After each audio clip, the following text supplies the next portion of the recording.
Good day. We are the third group, and we're here to report the Chapter 6 Nationalism and Culture. Nationalism is a concept and movement that maintains that the country and the state should be in sync.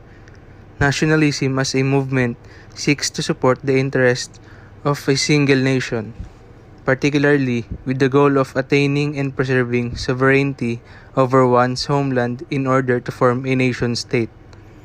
It is also a political ideology that emphasizes a nation's or nation loyalty, states devotion or allegiance, and holds that such commitments above other individual or group interests.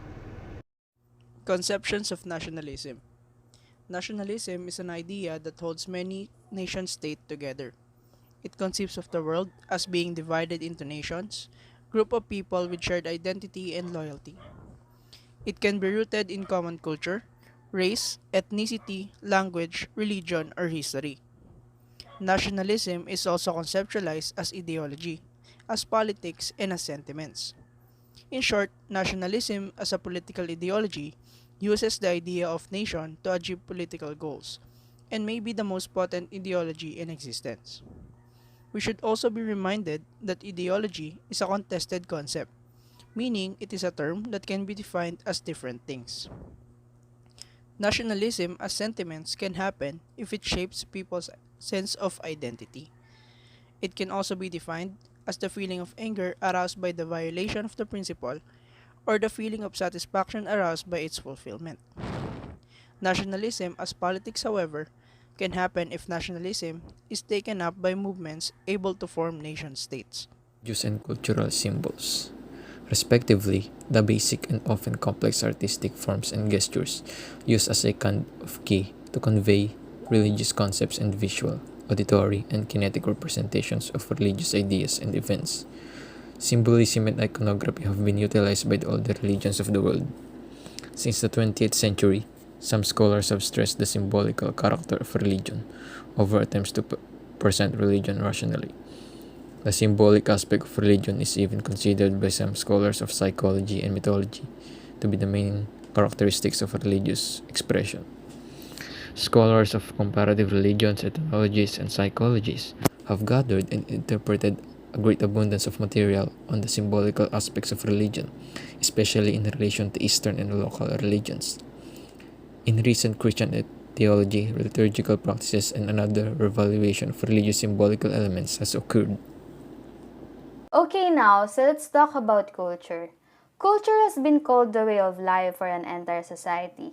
As such, it includes codes of manners, dress, language, religion, rituals, norms of behavior such as law and morality, and of course, the system of beliefs. For the elements of the culture, we have here the first one. It is first adopted by members of the social group and then transmitted or propagated to others. In this way, culture is both defined by the social activities of the group and also defines the behavior of the members of the society. Culture, however, is not fixed or static. Rather, it involves a dynamic process as people respond to changing conditions and challenges. That being said, culture is intersubjective, and also we need to know about multiculturalism. Multiculturalism can take place on a nationwide scale or within a nation's communities. It may occur either naturally through immigration or even artificially when jurisdiction or what do you call it? Jurisdiction. When jurisdictions of different cultures are combined through legislative decree. In addition, multiculturalism is the key to achieving a high degree of cultural diversity. What do we mean by diversity? Diversity occurs when people of different races, nationalities, religions, ethnicities, and philosophies come together to form a community. A truly diverse society is that recognizes and values the cultural differences in its people. Today, entire countries, workplaces, and schools are increasingly made up of various cultural, racial, and ethnic groups. By recognizing and learning about these various groups, communities build trust, respect, and understanding across all cultures. Thank you so much for listening. Forms of nationalism. So, we will encounter different terms and i-discuss natin sila isa-isa. So, first is civic nationalism.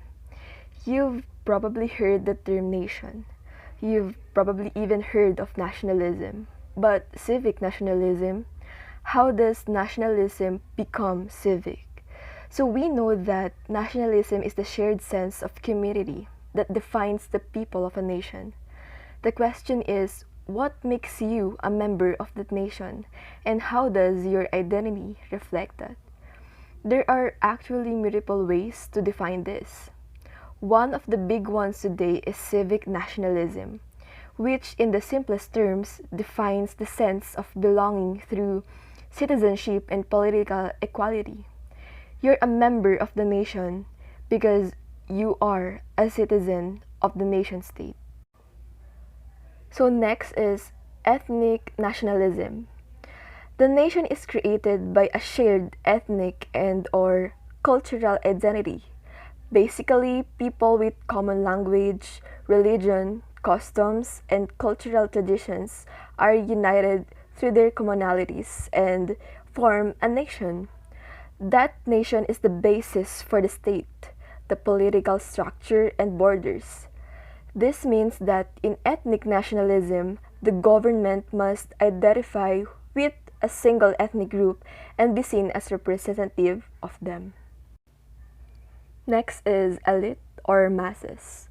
Nationalist sentiments can be of the elite or masses. So we will discuss what is elite or masses later on. So we'll move on to state strengthening nationalism. State strengthening nationalism can be related to civic nationalist ideology since it values the loyalty to state and equates it with national identity. Under state strengthening nationalism, the state is given the top moral priority and legitimacy. This is exactly the idea that has been empowering the nation states until today. So next is state subverting nationalism. It is about separating from the existing state and creating a new one, or at least trying to achieve autonomy within the state that does not satisfy one's nationalist sentiment. It is closely related to ethnic nationalist ideology in a sense that perceives ethno-national aspects more essential than the sovereign rights of the state. So next is mass and elite nationalism. So let's define first what is mass nationalism. It is used ethnic ideas to subvert an existing state, while elite nationalism used civic ideas to strengthen an existing state. Global politics and nationalism. Nationalistic tendencies are central to global political systems. This is evident in the fact that we now have an international system based on international between a series of sovereign nation states. Of course, the expansion of the system of nation states to all four corners of the world is fairly recent development. It must be remembered that the notion of a nation state remained foreign in several parts of the world until as recent as the first decades of the 21st century. However, it can be argued fairly confidently that this is now the normal political form across the world. Both approaches, despite many of differences, share a common understanding of the nature of the relationship between globalization and nationalism. The two are fundamentally opposed to one another and therefore destined for the relationship of resistance and confrontation. In the first case, nationalism is expected to lose out and eventually leave the center stage to other supranational alternative as required by the logic of globalization. In the second case, nationalism is not only expected to persist but also increase and intensify in response to and in opposition to forces of globalization. Thus, according to Anthony Giddens, the revival of local nationalisms and an accentuating of local identities are directly bound up with globalizing influences to which they stand in opposition. Nationalism and globalization. In certain ways, globalization is posing a challenge to the nation and the state. The nation state lack of full control of the flow of goods, technology, information, and ideas, erodes territorial sovereignty and challenges national identity. Yet, one thing that makes nation states still relevant despite these globalizing forces that they remain the only game in town in terms of achieving fairness, equality, and redistribution. Groups and individuals need their state. The nation state provides for the people, present or absent, any supranational governance. These nationalism and globalization are two central phenomena of the modern world that have both shaped and been shaped by each other, yet few connections have been made systematically between the two. Nationalism is an idea and movement that holds the nation should be congruent with the state. Nationalism is seek to preserve and foster a nation's tradition culture. There are various definitions of a nation, which is leads to different types of nationalism. And the globalization is a term used to describe how trade and technology have made the world into a more connected and more interdependent place. Globalization also captures in its scope the economic and social changes that have come about as a result. Rizal and globalization. Monuments of Jose Rizal are a common sight in many places around the country. In front of a public library which was named after him, municipals or halls and public parks. Rizal's nationalist sentiments and ideas were largely shaped by the colonial experience of the Philippines under Spain.